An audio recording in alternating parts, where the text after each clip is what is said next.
Welcome to the Love Story with Lisa channel.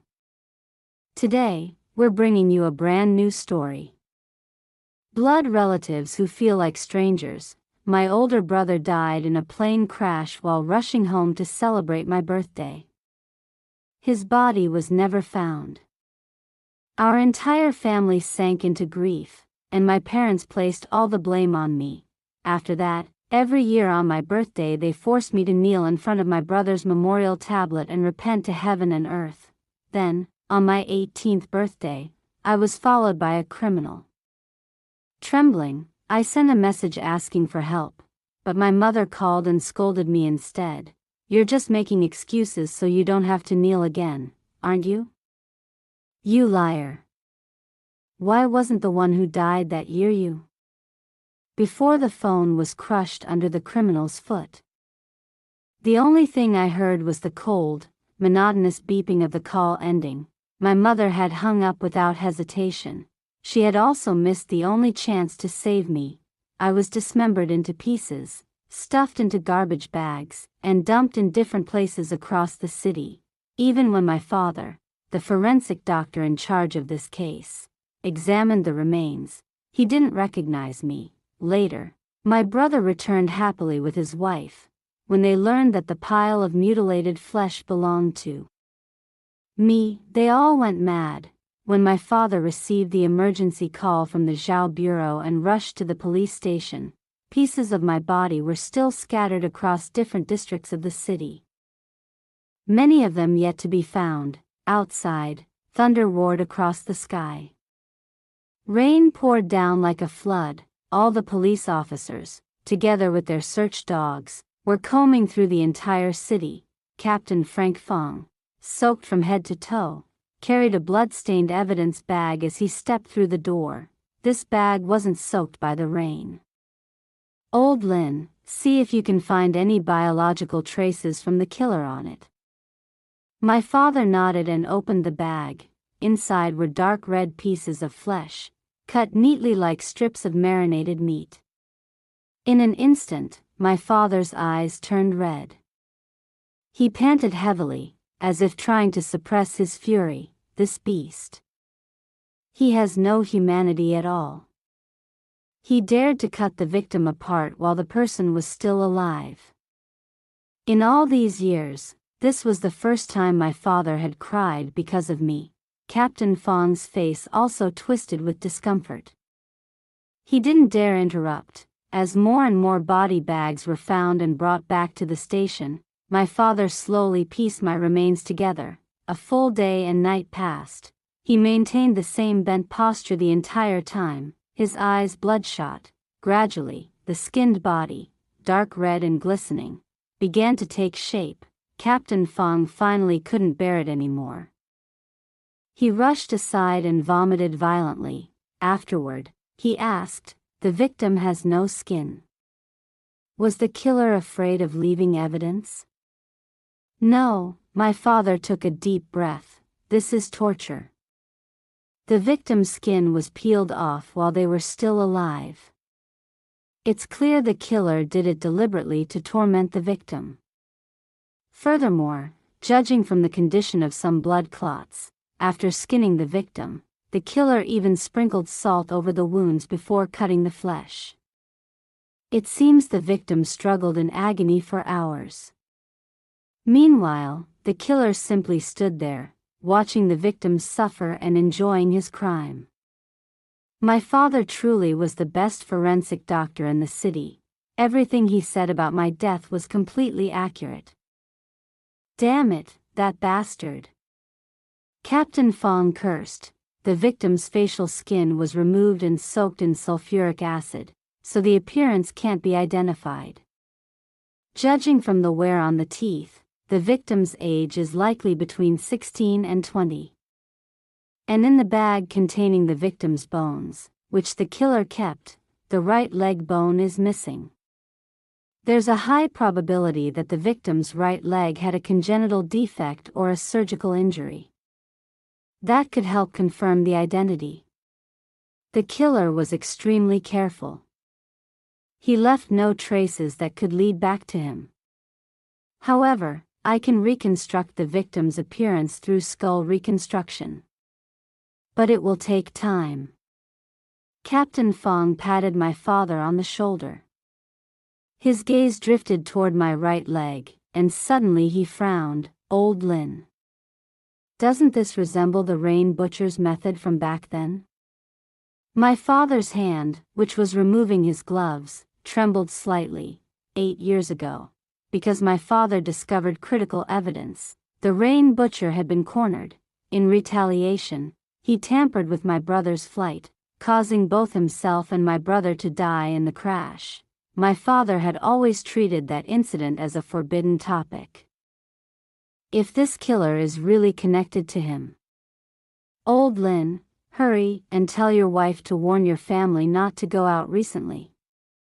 If the Rain Butcher hasn't changed his pattern, the person most likely to be targeted next is Nian Nian. When my name was mentioned, my father frowned reflexively. Isn't it only right if she dies? His casual reply plunged the entire forensic room into silence. Those words hurt far more than the blade that had sliced into my skin. I had thought that 8 years of coldness, blame, and humiliation might have reduced at least a little of my father's hatred for me. But no, he had always wanted me dead. Old Lin. Captain Fong emphasized the words.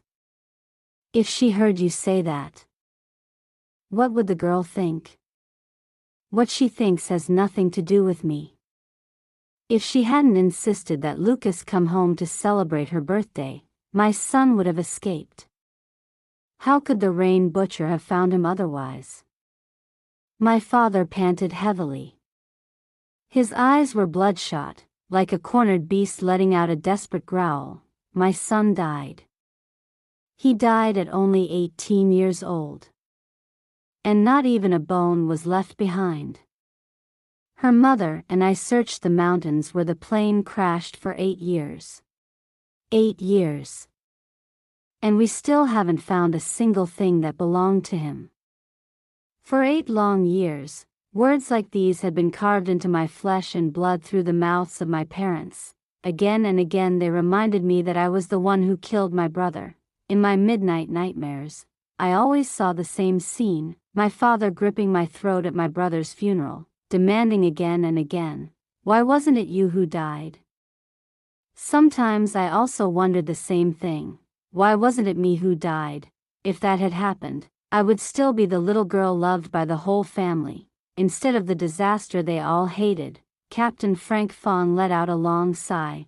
Lucas is already gone. Do you really have to wait until something happens to Lydia before you regret it? I looked toward my father, silently hoping for his answer. It would be better if something did happen to her.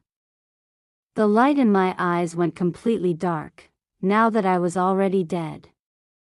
If my father knew the truth, would he be happy? At that moment, a police officer brought over a phone charm. A tiny white lamb, soft and no bigger than a fingertip, was stained with blood. My father only glanced at it briefly and gestured to his assistant.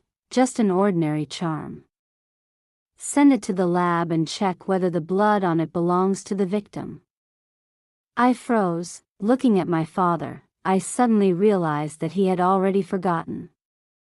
This was the phone charm he himself had given me for protection. Back then, because of his work, my father had made quite a few enemies. Once, my mother and I were kidnapped on the street by 2 criminals riding a motorcycle. My mother grabbed one of the criminals' arms and was dragged along the ground for dozens of meters. My father rushed in to save me and was stabbed in the chest by one of them. After that, the police arranged protection for our family. When my father was discharged from the hospital, he gave me that plush doll phone charm. Hidden inside it was a tiny high-voltage electric baton. At the time, my father patiently taught me how to use it. He stroked my hair and said gently, "Even if Dad isn't beside you in the future, you'll still be able to protect yourself." And now, the person who had once given me that gift had forgotten all about it, and casually declared that it was just an ordinary object. Dad. You've just missed the chance to confirm your own daughter's identity. After arranging his work, my father took a moment to check his phone and discovered the message I had sent asking for help. He had always been cautious and meticulous, so he immediately called his wife. For a moment, I thought they had finally realized that something had happened to me. But the moment my father spoke, he began scolding me. This kind of being followed act. How many years have you been performing it now? Lydia Lynn still dares to send me messages like this. Tell her to go kneel in front of Lucas's grave for a few more days so she'll remember her lesson. No, Dad. I really did run into trouble. The body you just pieced together, it's me. I'm not lying. Can you believe me just once? My father's brows knitted tightly together, irritation clear on his face. I hoped my mother would worry about me and notice that something was wrong. After all, ever since the time I was followed 8 years ago, and the misunderstanding with my father, I had never dared to send messages like this to my parents again. The first thing my mother did was comfort my father and tell him to calm down, warning that anger would harm his health. Then she coldly and sharply agreed with him. I also received those annoying messages from her. Can't she live quietly for even one day? I already sent Lydia Lynn a warning message telling her not to come home for the next few days. Let her kneel at her brother's grave and reflect. Just seeing her makes me irritated. I listened as my parents listed one complaint after another about me.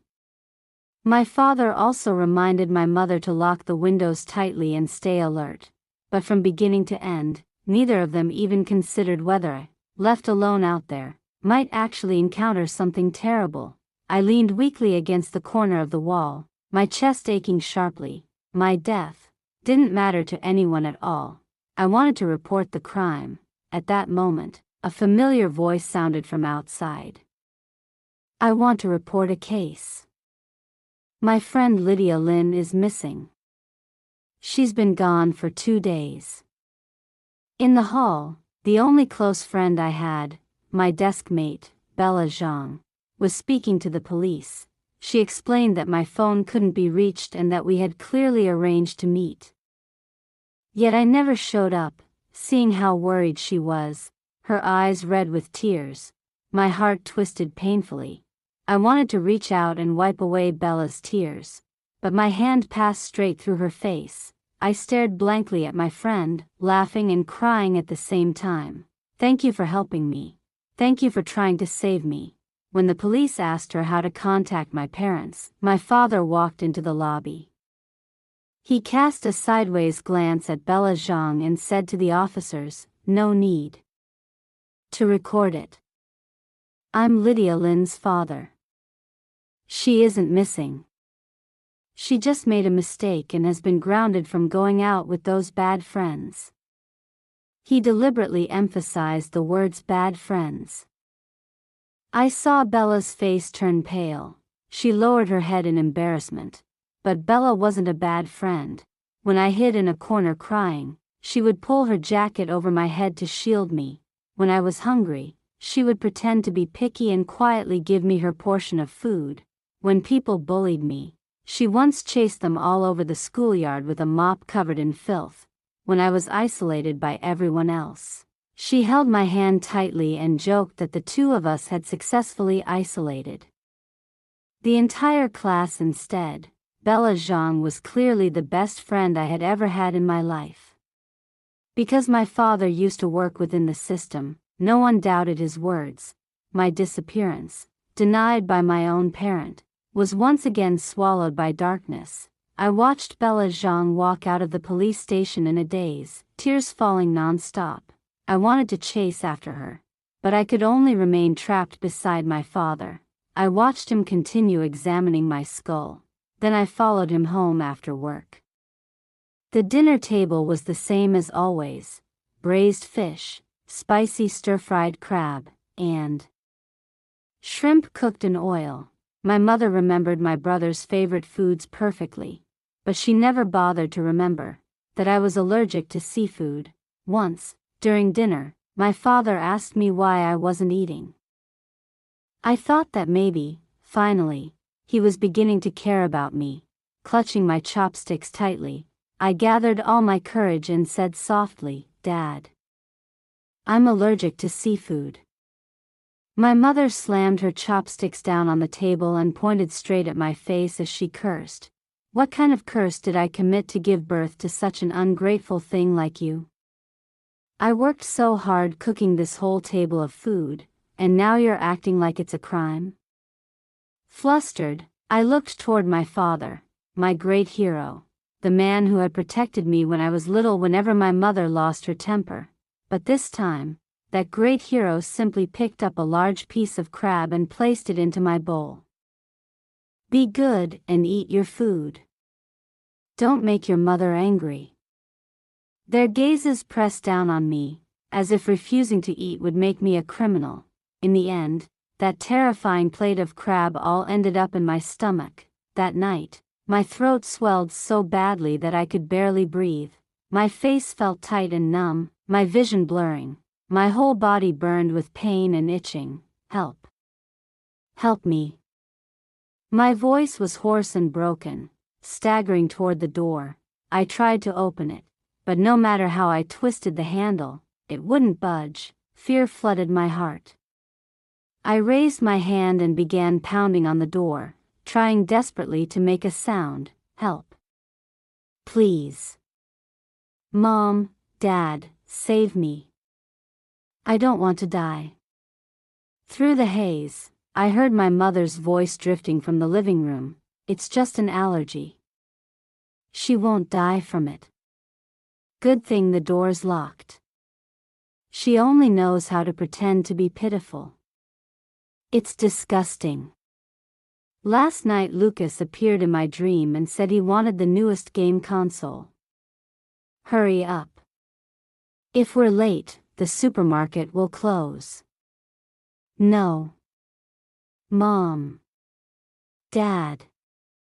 Don't leave me here. I don't want to die. Please save me." The door to the living room slammed shut. I had been completely abandoned. Fine, maybe if I just died, the pain would stop. I curled up in the corner, waiting for death. From downstairs came the cheerful laughter of a father and son, drifting into the only ear that could still hear clearly. "You silly boy. You're allergic to peanuts and you still dared to eat them? You almost lost your life." "I'm sorry, Dad. I didn't mean to. Please don't tell Mom. If your mother found out, she'd worry so much she'd throw her back out again. She even made a whole table of your favorite dishes waiting for you to come home. As long as you're safe, that's all that matters." How could parents really hold grudges against their children?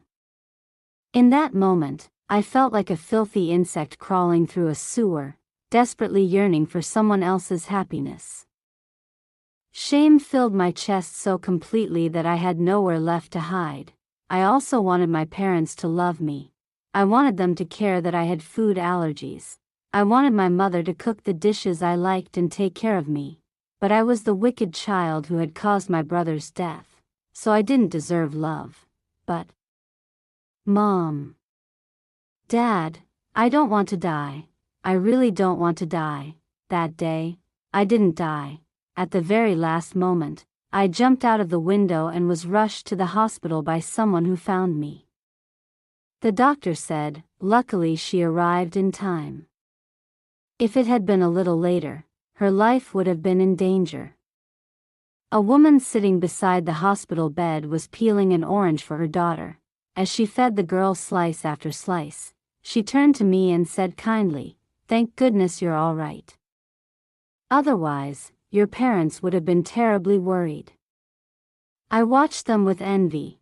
The woman carefully separated each segment of the orange and fed it to her daughter. Reflected in the glass window beside them was my own lonely silhouette. I comforted myself, almost like I was announcing it to the entire world. Laughing loudly, I said, "That's right. My parents love me very, very much."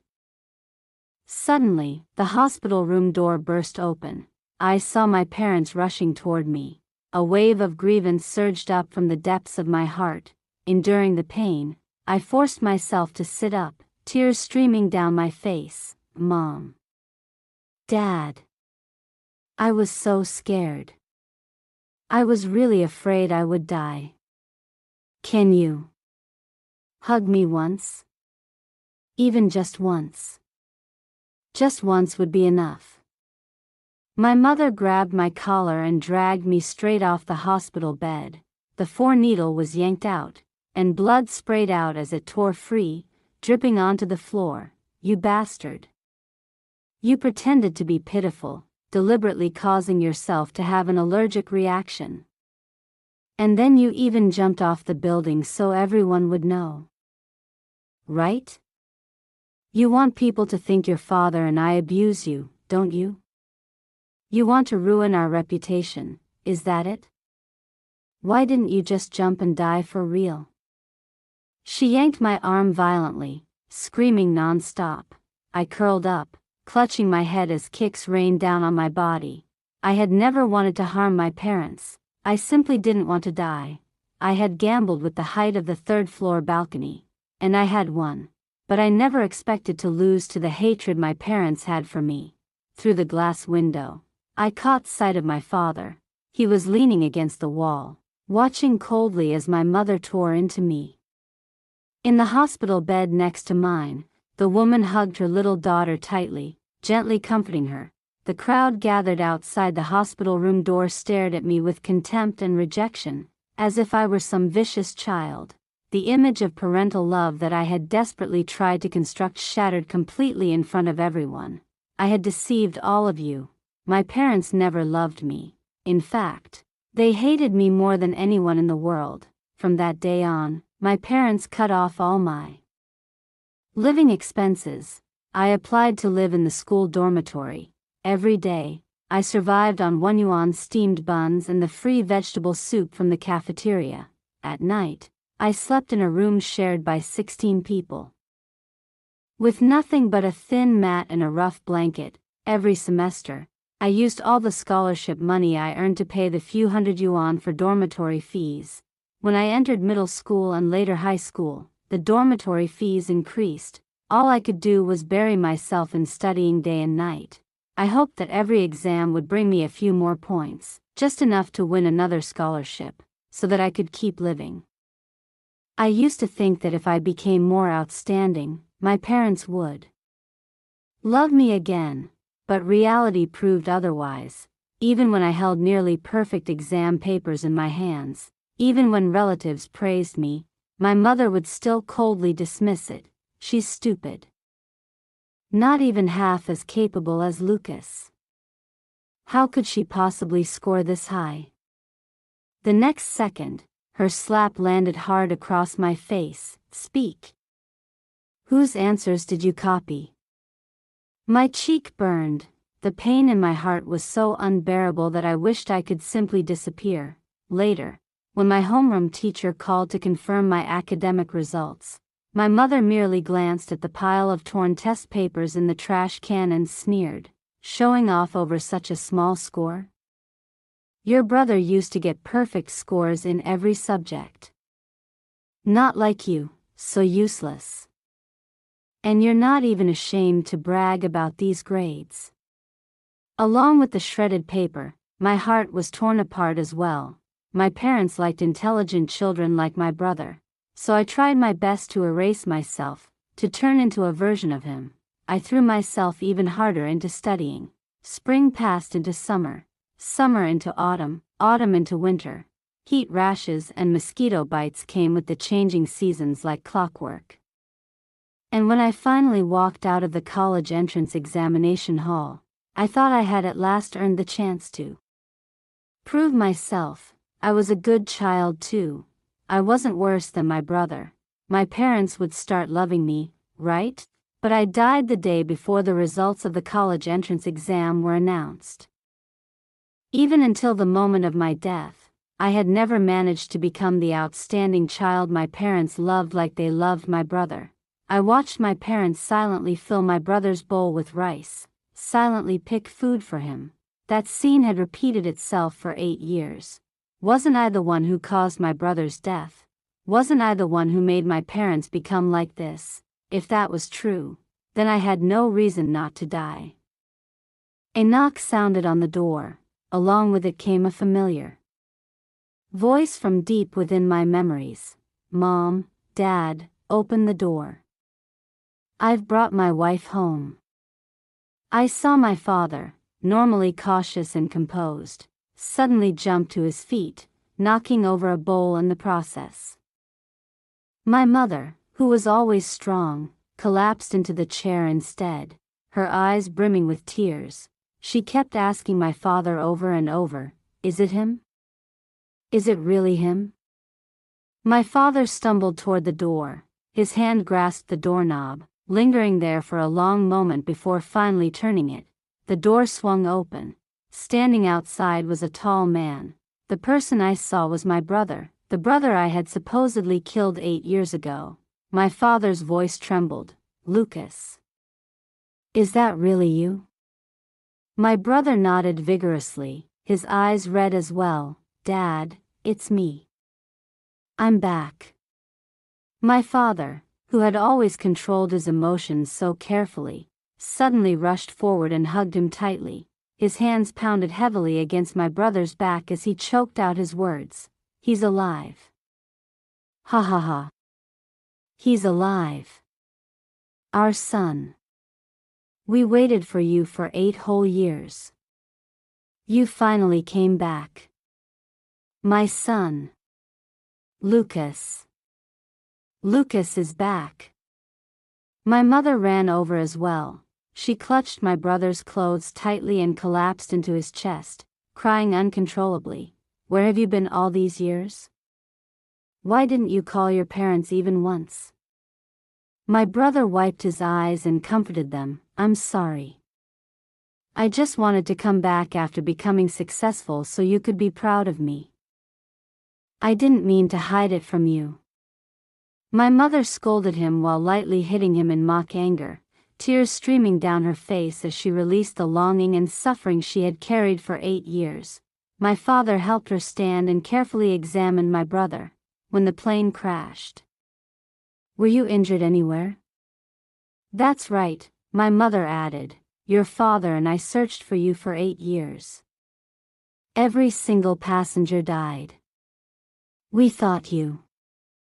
At that point, she covered her mouth and began crying again. My brother helped them sit down. He thumped his chest confidently. "Mom, Dad, don't worry. I never boarded the plane that day." "Oh right." He pulled a pregnant woman standing beside him closer and happily introduced her. "Mom, Dad, this is my wife. Your daughter-in-law. Her name is Hannah Zhao." My father had an excellent memory. He immediately recognized the woman as my brother's former girlfriend, Hannah Zhao, the woman my parents had once opposed him dating, 8 years ago. It seemed he couldn't quite believe the guess forming in his mind. "So, for the past 8 years you disappeared without a word. Because you ran away with her?" His voice trembled slightly. My brother immediately knelt down to apologize. He brought out a pile of expensive gifts as compensation, and he admitted it. 8 years ago, he had faked his death in order to elope with the woman he loved. An overwhelming wave of grievance crashed down on me. At my brother's funeral, my mother had shouted in fury, "Why wasn't it you who died instead of him?" Every year, on the anniversary of his death, I was forced to kneel in front of his grave. Every day I lived on plain rice and water. I was forced to eat seafood until I nearly died. I was beaten mercilessly by my mother right in the hospital. People avoided me and cursed me as a bringer of disaster. I was bullied by classmates. Guilt and regret tormented me night after night until I couldn't sleep. My father's graying hair. My mother's bent back. 8 years of regret and resentment, and finally my death, all of it, just to complete my brother's love story. How ridiculous, absolutely ridiculous. My mother shot my father a glare and defended my brother. Lucas came back safely. That's all that matters. I'm about to become a grandmother. Why bring up those old things? My father pressed his lips together, then nodded, yes. Coming back safely is what matters. Just like that, they returned to their roles as kind and gentle parents. That warmth made jealousy rise uncontrollably within me. So my parents were capable of protecting their children after all. Then why, when I was bullied at school and begged them for help? Did my mother scold me instead? Why do people only bully you and not anyone else? One hand cannot make a sound when it claps. If there were nothing wrong with you, why would anyone bully you? My eyes reddened as I looked at my parents and let out a cold laugh. Then I glanced toward my father. Look at your daughter, Dr. Lin. She's trying to put on that pitiful act again, as if the whole world has wronged her. Every day she puts on that miserable expression. It's sickening. My father warned me coldly. Stop pretending, Lydia Lin. The way you act is disgusting. Clearly, I had spent day and night hoping that my brother would return safely. But no one had ever told me that the truth would be so cruel, so soaked in blood, that it would be impossible to face, maybe. I really was the wicked child my parents said I was. Oh right, where is Lydia? I even brought her birthday presents from every year between when she turned 10 and 18. Only then did my parents suddenly remember me. They hurried to stand up, intending to go to the cemetery to bring me back. My brother looked confused. The cemetery? Why would Lydia be there? My father immediately fell silent. My mother, however, explained calmly, every year on the anniversary of the plane crash. Your father and I make her kneel at your grave to repent. But that girl never learns her lesson, so we just made her kneel a few extra days this time. What? My brother was stunned. How could you treat Lydia like that? Who could kneel motionless for 3 whole days? Did you call her? His voice grew agitated, pain and concern filling his eyes. Back then, my brother had loved me even more than my parents did. He used to save his pocket money to take me out for good food. Whenever I got into trouble, he would take the blame for me. When I was bullied, even if he was beaten until he was bruised all over, he would still fight back fiercely to protect me. He truly had been the best brother in the world. My hero. But now, brother, I no longer dare to believe in you. My mother curled her lips dismissively. She's already grown up. What could possibly happen to her? Stop talking. My brother immediately grabbed the car keys and rushed out. His back looked slightly unsteady. He went to search for me, but I had already long since become pieces of shredded flesh lying on the autopsy table. Even my father couldn't recognize me. How could my brother possibly find me? 3 hours later, my brother returned in the middle of a torrential downpour. His entire body was soaked, his face dark and grim. Lydia isn't there, Mom, Dad. She's missing. My mother only let out a few worried exclamations before handing him a dry towel. Wipe yourself off and go upstairs to change your clothes. Your room is still exactly the same. Don't catch a cold.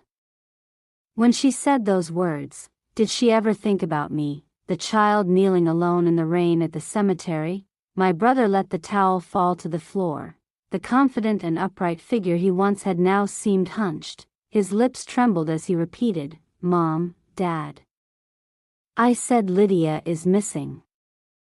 My father awkwardly tried to comfort him. It's fine. Your sister often throws little tantrums and disappears like this. She probably ran off to stay with her friends. She's always been like that. Don't worry. But Dad, wasn't my only friend already chased out of the police station by you? so that terrible habit had grown so deeply. Clearly, my parents knew they had wronged me. They knew I had suffered too much over the past 8 years. And yet, during all the time my brother was searching for me, they never once made a phone call to check on me. My brother collapsed into a chair, running his hand through his hair in frustration. It's all my fault. My sister had to suffer all those grievances because of me. She definitely won't forgive me. My parents and sister-in-law surrounded him immediately, fussing over him with concern. For a moment, it felt as though I had transformed from the one who caused my brother's death into the reason the entire family could not rest easy. My father spoke firmly. When Lydia comes back, from now on our family will treat her better. We'll make it up to her. But Dad, I'm never coming back. There will never be a from now on. The next day, my father slowly reconstructed the shape of my face on the skull, from my eyebrows to my eyes, the bridge of my nose, and finally my lips. Little by little, my appearance emerged. When the reconstruction was finished, my father leaned back slightly. The moment he saw the face identical to mine, the expression on his face froze. He stood up and staggered backwards several steps. No, that's impossible. How could this be Lydia? This can't be real. I must have made a mistake. In a panic, he rushed forward, trying to destroy the face he had just reconstructed. But Captain Frank Fong arrived just in time and grabbed his arm. Dr. Lin. He was about to ask what was wrong, but the moment he saw the face on the reconstruction, his expression changed instantly. Lydia. My father struggled wildly, trying to destroy the face again. No. That's not Lydia. I was wrong. I must have made a mistake. He spoke in frantic panic. Lydia is staying at a friend's house to relax. She's not dead. She's not dead. How long are you going to keep going crazy like this, Lin? Captain Fong's eyes were red. Has your reconstruction work ever been wrong before? From his pocket, he pulled out a hospital record list. Last night we found the missing right leg bone of the victim. There was still a hole in it from a metal plate. After checking records from multiple hospitals, Lydia's name was on that list. My father slowly stopped struggling. Like a fish stranded on dry land, he stood there motionless, eyes wide open. He must have remembered. Back then, when I jumped from the building trying to survive, my leg hadn't broken, but it had been broken later, under my mother's kicks, and my father's indifference. I looked at him. His eyes were red as he shook his head over and over again. Word by word forced its way out between his clenched teeth. With just this evidence. How can you be certain the victim is my daughter? It can't be Lydia. It can't be. Captain Fong placed a hand on his shoulder. Then go ahead and confirm it. Verify it once and for all. As if he could trust no one, my father personally took a sample from me and brought it to the lab himself. He stood rigid outside the testing room for several hours, unmoving. When the final results were ready, before opening the report he even tried to pretend to relax, silently telling himself that it definitely couldn't be me. But when the line confirming the father-daughter relationship appeared, with the number 99%, the last shred of hope on his face shattered completely. He flipped the report back and forth. Every number on that page reminded him again and again that the dismembered body, parts he had personally stitched together piece by piece, belonged to his own daughter. Clutching the report tightly in his hand, he walked into the autopsy room like a lifeless corpse.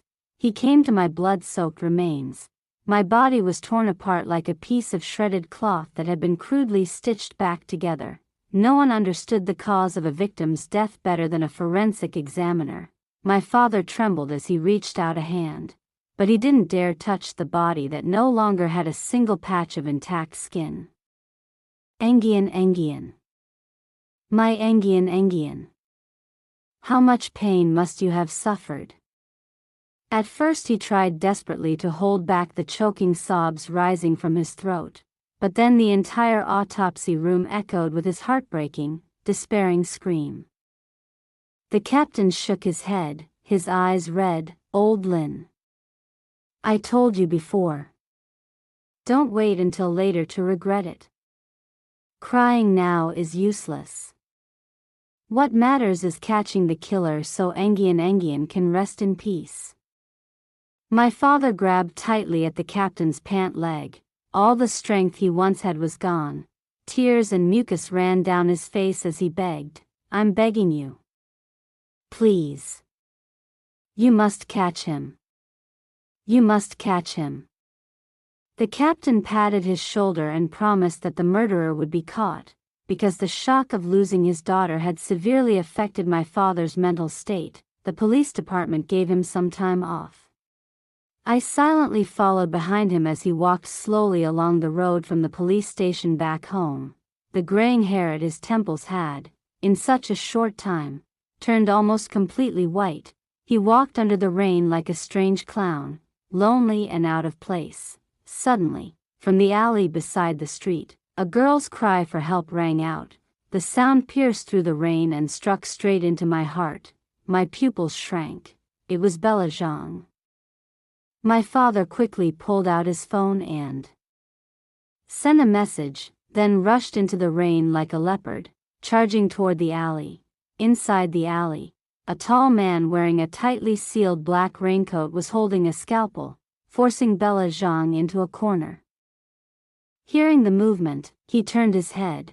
Only his eyes were visible as he looked toward my father.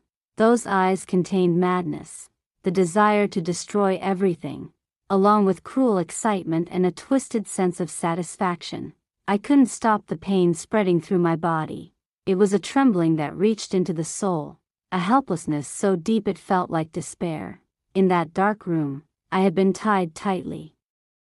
The cold scalpel slicing into flesh, bags filled with human meat, that horrifying laughter.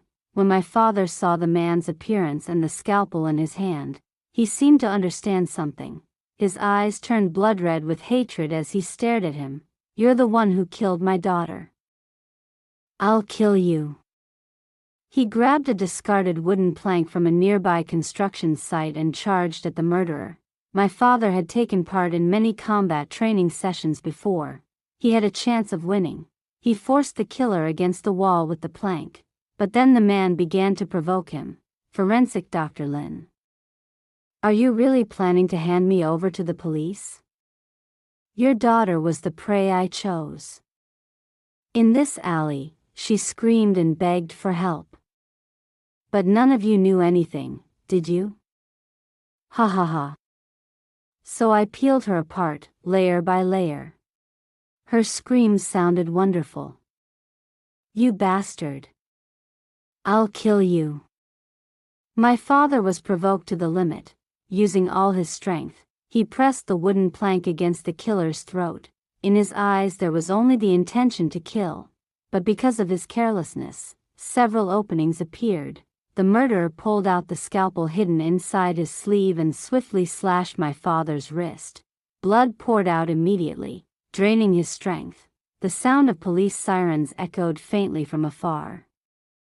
The killer instantly tried to escape. My father lunged forward and wrapped himself tightly around him, refusing to let go. His arms and legs locked around the man's body. He even opened his mouth and bit hard into the man's hand.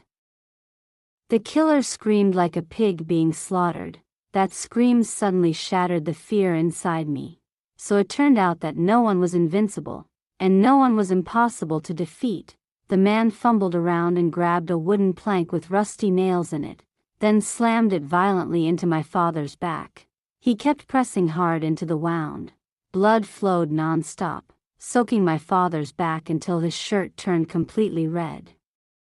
I saw my father's body tremble. He gritted his teeth and refused to release him. He even bit off half of the man's ear.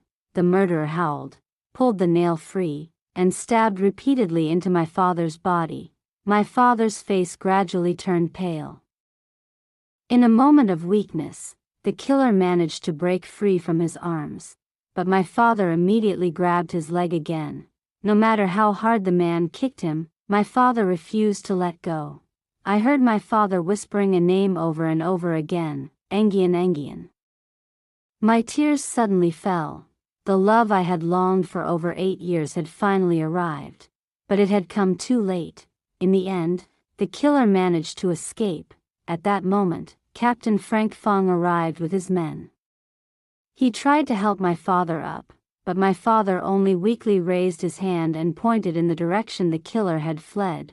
"Don't worry about me. Go catch him." Captain Fong quickly took off his coat and draped it over my father's shoulders before rushing away with the others to pursue the murderer. My father turned to look at Bella Zhang, who was still trembling with fear, and softly comforted her. "Don't be afraid, child. Are you all right?" Bella Zhang slowly raised her reddened eyes. Inside them was an ocean of hatred. "Lydia Lin. She's dead, isn't she? What that murderer said. It's true, right?" Hearing Bella Zhang's question, Dr. Daniel Lin's face turned even paler. His silence was the answer, and that answer pushed Bella Zhang completely over the edge. "It was you.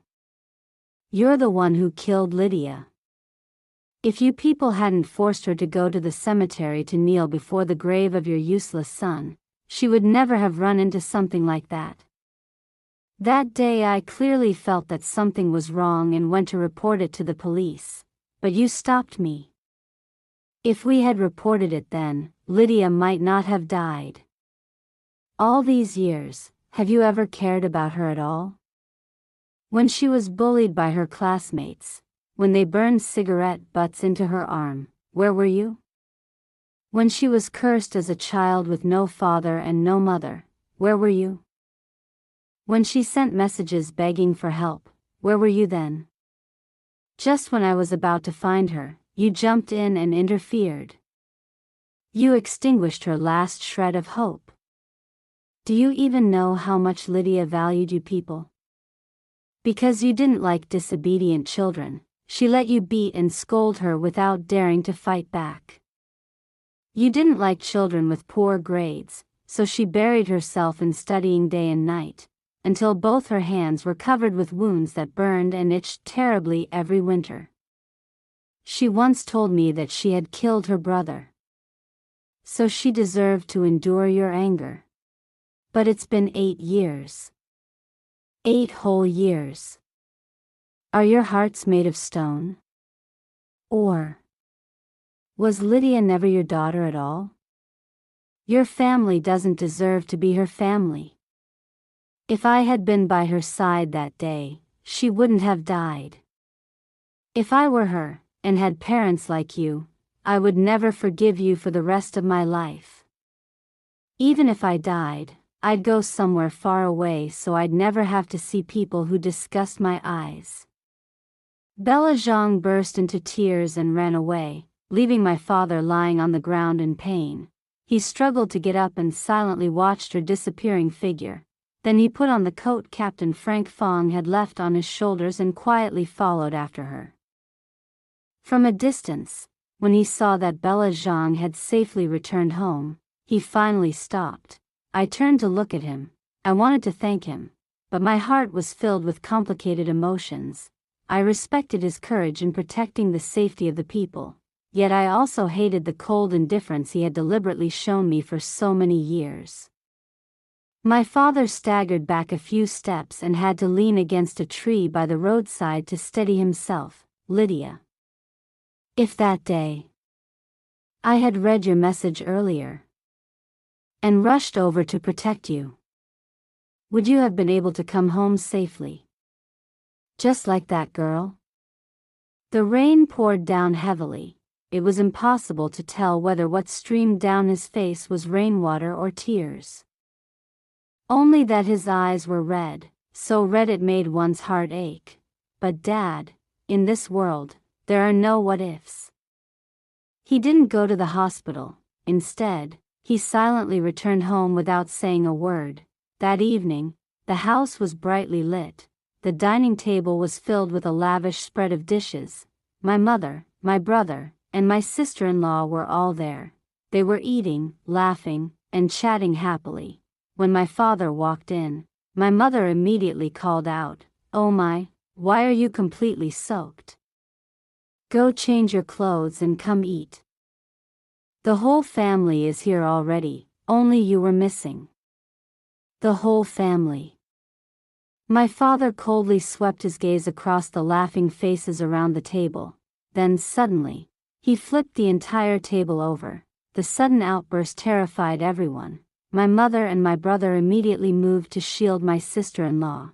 My mother shouted angrily, "What are you doing? Lucas just came back with his wife a few days ago. I worked so hard preparing this whole table of food to celebrate and wait for you to come home. What kind of stunt are you pulling now? Don't forget his wife is pregnant with your eldest grandson. In your eyes, are they the only ones who matter? Then where is Lydia?" My mother frowned. "Isn't Lydia out playing with her friends? She doesn't like coming home anyway. Why should I miss her? Do I owe her something?" My father's eyes turned bloodshot. He stared at her. "Do you know that Lydia is dead?" My mother shot to her feet. "Daniel Lin, this joke isn't funny." My brother's face also went pale. Could it be that my sister still hasn't forgiven me and refuses to come home? So you're lying to us? How could she possibly be dead? My mother hurriedly nodded and stepped forward, grabbing my father's arm. "Daniel Lin, tell me the truth. Is she angry because she found out Lucas faked his death, so she refuses to come back? So you're saying this to scare us?" No, that must be it. That girl must have come up with some trick. She likes joking around." Suddenly, my father slapped her across the face. His lips trembled as he looked at her. "Lydia never lies. Do you remember the rainy night a few days ago, when I told you about the body I had to examine? That person I examined that night, that was Lydia." My mother shook her head again and again. "Impossible. You're lying to me. Lydia clearly called me that day. She sounded perfectly fine." Her voice abruptly stopped. Her face gradually turned pale. That day, my mother had heard my cries for help, but she had said I was lying. The phone that the murderer smashed under his foot, she had thought I was throwing a tantrum and hung up. She had delayed the last chance to save my life. The entire room fell into a terrifying silence. Suddenly, my father's phone rang. Captain Frank Fong was calling. He informed my father that the murderer had been caught. My father looked at everyone in the room and said coldly, "If you want to know the truth, come with me." No one spoke. Together, they all headed to the police station. Standing outside the interrogation room, separated by a pane of glass, they watched, inside the room. The murderer deliberately shouted my father's name at the top of his lungs. After receiving special permission, Dr. Daniel Lin was finally allowed to enter.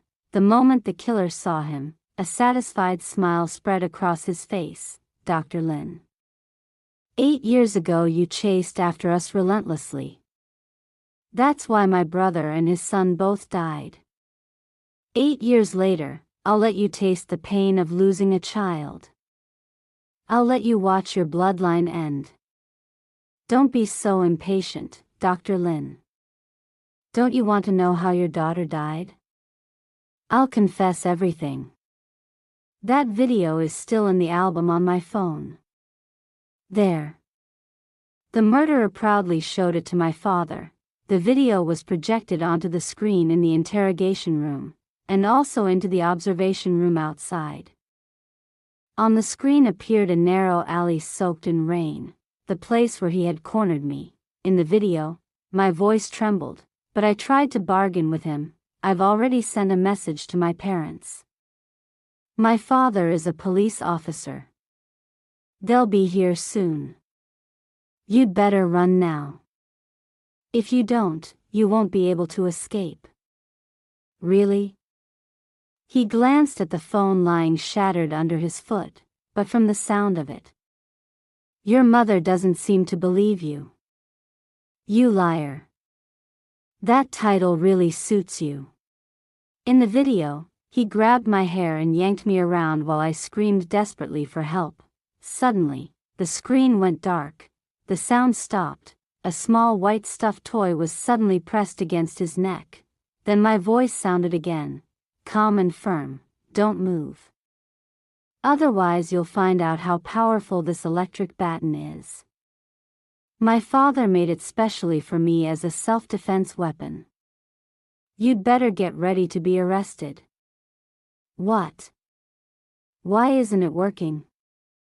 My voice turned confused and disbelieving. His voice sounded like a ghost's whisper. Ahaha. 8 years ago, when I first followed you, you used the same trick, didn't you? Lydia Lynn. Using the same move twice doesn't work. So the man who had followed me during the first week after the plane crash 8 years ago had been him. Back then I had called my father for help, but when he arrived, the man I had stunned had already disappeared. From that day on, my father believed I had made the whole story up. At this moment, he seemed to recall that memory as well. His face suddenly changed. Dad. Save me. Lydia. Looking at the screen, my father's bloodshot eyes were filled with regret, helplessness, and fear. Only now did he remember the blood-stained stuffed animal keychain he had once found, that had been the gift he gave me for self-defense, and it was also the toy he had crushed underfoot because he believed I spent too much time playing instead of studying. The screen turned completely black again. The murderer turned toward my father, his tone filled with provocation. I have to admit, your daughter was pretty brave. She dared to press a self-defense weapon against my throat. But unfortunately, the electric baton was broken. Ha ha ha. Look at that guilty expression of yours. Could it be you were the one who broke it? My father's face turned deathly pale. His body was already injured, and now he staggered as if he might collapse. Just as the killer finished speaking, the video screen suddenly became clear again. In a crude, dark basement, a girl lay tied tightly to an operating table after being injected with drugs. The murderer's voice echoed like something crawling out of hell. This is a drug I specially prepared for you. With it, you'll stay completely conscious. So you can enjoy the entire process with me. Of course, the pain will be multiplied many times. The cold scalpel sliced easily through skin. Blood immediately poured out. Soon the screen was filled with nothing but dark red blood. My screams of agony echoed throughout the video. Dad. Mom. Save me. Dad. Mom. Why haven't you come yet? Just kill me. Dad. Mom. Lydia wants to go home. My heartbreaking screams echoed through the entire room. They lasted for 3 full hours, watching a healthy young girl be peeled apart, flesh sliced away, tendons pulled, bones broken into shattered meat. No one present could remain unmoved, except one person. Fortunately, Dr. Lin destroyed the electric baton. That's why things went so smoothly. The one who killed your daughter. That was you. Great forensic, Dr. Lin. How does it feel to kill your own daughter? Ha ha ha. Stitching your daughter's body back together with your own hands. Did it break your heart? I'll kill you. You beast. I'll kill you. My father gasped for breath. His eyes were blood red as he stared at the murderer. He raised his fist to strike him, but a group of people rushed forward and held him back. The murderer was soon escorted away by the police. After a long while, my father suddenly crouched on the ground and began pounding his head violently. What have I done? Outside the room, my mother's anguished screams of regret rang out. Lydia. My Lydia. My child. My child. How much pain did you suffer? I was wrong. I was wrong. She collapsed onto the ground. My brother cried out anxiously, Mom. His voice was so hoarse it was almost unrecognizable. At the hospital, after my mother woke up, she had completely lost her voice. The doctors said that the shock had been too great. Her subconscious mind simply refused to speak anymore. The words that once stabbed at me so easily could no longer be spoken. But now, I no longer expected to hear any regret or love from her mouth. Things that arrive too late, after the moment they were needed most, are like a block of tofu left in the kitchen for a month, covered in mold, and then suddenly placed on the dining table. Aside from disgust, every peach that was cut open was black inside, crawling with worms and covered in mold. Everything was already too late, Mom, so after I, the unloved one who deserved to die, was truly gone, the family could never return to the way it had been before. My mother always clutched my photograph tightly and refused to let it go. It was almost laughable. Nearly every photo of me in the house had already been destroyed. The one she held now was a picture that had once been placed inside the locket I used to wear around my neck. It had later been enlarged and reprinted. She looked at the son she had once treasured above all else, lost and then found again, and at the unborn grandson in her daughter-in-law's belly, yet there was not the slightest ripple of emotion on her face. Sometimes she would suddenly fly into a rage. She would grab my brother's arm and bite down hard. Even when blood streamed down, she refused to let go. The hatred in her eyes when she looked at him was unmistakable. My brother cried out in pain from the bite. My father's hair had already turned completely white. Every time, he was the one who pulled the two of them apart. Then he would patiently comfort my brother. Don't blame your mother, Lucas. She's just hurting too much. He coughed softly. If that day I hadn't stopped your mother, who among us is truly innocent?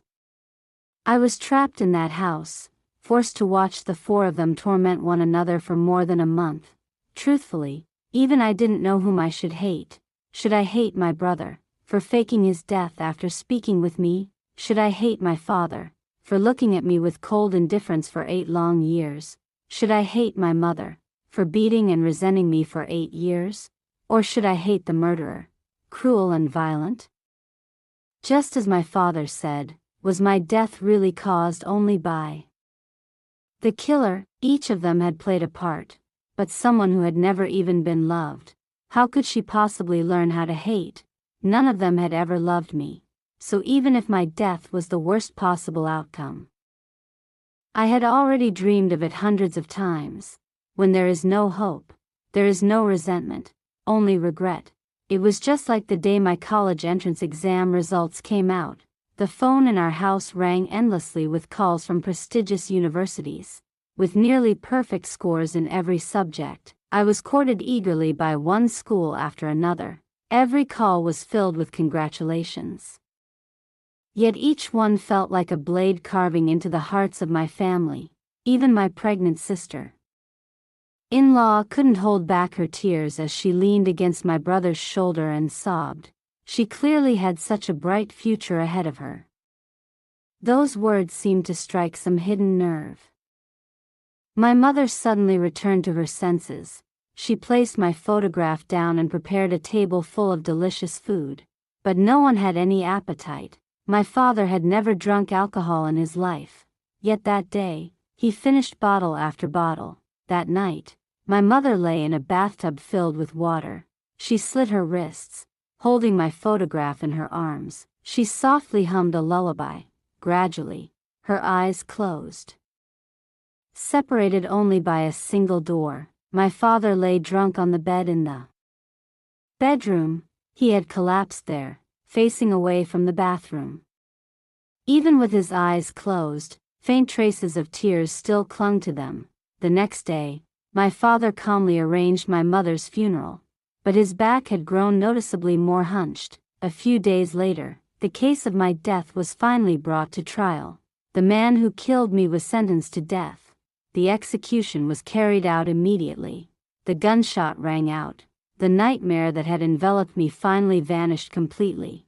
Suddenly, my father coughed up blood and fainted. He was diagnosed with severe tetanus infection.